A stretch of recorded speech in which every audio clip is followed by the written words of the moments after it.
पहले कौड़ीराम में एक जनसभा हुआ था, जी। उसमें शिवपाल सिंह यादव आए थे और उन्होंने जनसभा को संबोधित किया था। इंडिया गठबंधन के प्रत्याशी सदल प्रसाद के पक्ष में वोट मांगा था और उसमें संबोधित किया था, कहा था कि बीजेपी एक घटिया पार्टी है और उसके नेता भ्रष्ट हैं। तो इस पे क्या कहना चाहेंगे आप? जिनकी सोच, जिनके विचार घटिया हैं, वो इसी तरीके की घटिया बातें करते रहेंगे। जिनको स्वयं के ऊपर विश्वास नहीं है, जिनका स्वयं का कर्म घटिया है, उनको हर जगह घटियापन ही व्याप्त दिखलाई पड़ेगा। एक इतना देश को ऊंचाई पर पहुंचाने वाला कार्य जो भारतीय जनता पार्टी कर रही है, यदि उसमें भी उनको घटियापन ही दिखलाई पड़े तो अच्छा काम क्या होगा, ज़रा वही बता दें। आप खुद देख रहे हैं कि ये वो लोग हैं जिन्होंने खून की होलियां खेली हैं। हमारे अयोध्या में इन लोगों ने कार सेवकों के ऊपर गोली चलवा करके क्या प्रमाणित करवाया था? पूरी मानवता को शर्मसार कर दिया था इन लोगों ने। वो कैसा कार्य था? क्या वो बहुत अच्छा कार्य था? क्या वो घटियापन का प्रमाण नहीं है? घटिया क्या, समझिए कि एकदम इंसानियत को शर्मसार कर देने वाला काम था। इसीलिए हमारे भगवान श्री राम अयोध्या में आके विराजित हुए। और अब की बार आप ये चुनाव मत देखिए, अब की बार आप ये देखिए, ये देवताओं और असुरों के बीच का चुनाव है, जिसमें जनता देवताओं को चुनती है कि असुरों को, ये जनता स्वयं प्रमाणित करेगी। भारतीय जनता पार्टी की सरकार बनेगी, यानी कि मान करके चलिए कि देवताओं का आशीर्वाद मिलेगा। देवताओं के द्वारा दिया गया आशीर्वाद प्राप्त करके भारतीय जनता पार्टी अब की बार 400 से ज़्यादा सीटों को ला करके ये प्रमाणित कर देगी कि सत्य के साथ जो खड़ा है जीत उसी की तय है। और घटियापन के विचार जिनके अंदर हैं वो इसी तरीके की बातें करते रह जाएंगे और घटियापन में ही समाहित हो जाएंगे। जैसा कि विपक्ष कह रहा है कि आप लोग कह रहे हैं 400 पार, लेकिन विपक्ष कह रहा है कि मोदी जी घबरा गए हैं और 200 सीट भी नहीं पाएंगे इसमें। देखिए, यदि कुछ होने वाला नहीं होता है तो उसका जवान पे नाम भी नहीं आता है।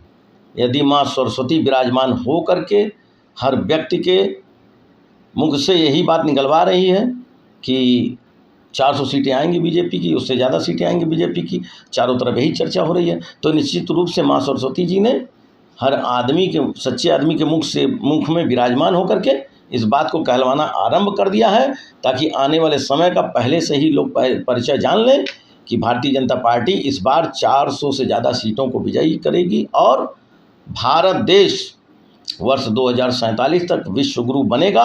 हमारे आदरणीय प्रधानमंत्री श्री नरेंद्र मोदी जी जो आज पूरे विश्व का नेतृत्व कर रहे हैं, ये कोई कम बड़ी उपलब्धि नहीं है। ये घटिया लोग जिस तरीके की बातें करते हैं उनको शर्म आनी चाहिए उनको, बल्कि एक तरीके से देखें, यदि वो भारत देश के नागरिक हैं तो उनको गर्व होना चाहिए कि हमारे देश के आदरणीय प्रधानमंत्री जी ने आज जो गौरव भारत को दिलाया है वो कहीं उसके पहले की पार्टियों में था वह नहीं। आप देख सकते हैं कि वर्ष 2014 के पहले भारत के प्रधानमंत्री यदि कहीं विदेश दौरे पे जाते थे तो लाइन के किस नंबर पे वो खड़े रहते थे आप लोग स्वयं देख सकते हैं। आज यदि हमारे प्रधानमंत्री जी कहीं जाते हैं तो सभा का संचालन करते हैं वो। ये देखने योग्य बात है कि भारत का सम्मान कितने उत्थान की तरफ है, ये आप स्वयं देख सकते हैं। ये सब केजरीवाल कॉन्फ्रेंस किए, उसमें कहे कि अगर बीजेपी का सरकार बनता है तो योगी जी को साइडलाइन कर दिया जाएगा, मुख्यमंत्री पद से हटा दिया जाएगा 3 महीने के अंदर। अच्छा, तो वो जैसे क्या बहुत बड़े ज्योतिषाचार्य हैं? वो क्या हैं, किस बात के वो ज्ञाता हैं जिनको स्वयं नहीं पता कि वो कितना बड़ा घोटाला कर बैठे और जेल चले गए, बड़ी मुश्किल से उनको जमानत मिली। जब स्वयं का भाग्य वो देख ही नहीं पा रहे तो एक तेजस्वी पुरुष के भाग्य के बारे में वो पहले से कैसे बोल सकते हैं? अब देखिए, जैसे एक किसी भी चीज़ का एक आधार होता है, यदि सही मायने में देखिए तो भारतीय जनता पार्टी समझिए कि रामचंद्र जी को ही अपना आधार मान करके आज अपना हर क्रियाकलाप सफल करती है। वो कहते हैं कि हमारे आदरणीय प्रधानमंत्री नरेंद्र मोदी जी क्या कहते हैं कि भारत देश अगर है तो रामचंद्र जी उसके आधार हैं। आप समझिए, रामचंद्र जी भारत के विधान में हैं, चेतना में हैं, चिंतन में हैं, प्रतिष्ठा में हैं, रामचंद्र जी भारत का प्रताप है, रामचंद्र जी भारत का प्रभाव है, रामचंद्र जी भारत की नियति भी है, भारत की नीति भी है।